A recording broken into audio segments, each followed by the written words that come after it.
च्या नरकातील स्वर्ग पुस्तकाची होळी करण्यात आली। शिंदेच्या शिवसैनिकांनी पुस्तकाची प्रत जाळून संजय राऊतांचा निषेध केलाय। संजय राऊतांनी नरकातील स्वर्ग या पुस्तकात उपमुख्यमंत्री एकनाथ शिंदेची बदनामी केली असा आरोप शिंदेच्या शिवसैनिकांनी केलाय। तर यापुढे संजय राऊतांना सातारा जिल्ह्यात पाय ठेवू देणार नाही। शिंदे सेनेचे नेते रणजित भोसलेंनी हा इशारा दिलाय।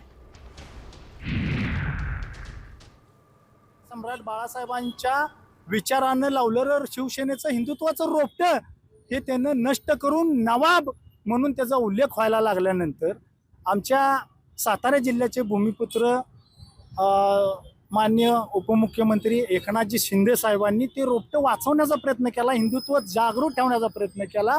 आणि ते करत असताना आमच्या भूमिपुत्राच्या, आमच्या उपमुख्यमंत्र्यांच्या लाडकी बहिणींच्या भावाच्या पाग अगदी वडिलांपर्यंत तुम्ही जाता। संजय राऊत या सातारा जिल्ह्यातील शिवसेनेची तुमची गाठ राहील। इथून पुढच्या काळामध्ये सातारमध्ये पाऊल ठेवणं तुम्हाला सोपं पडून देणार नाही, एवढंच सांगतो।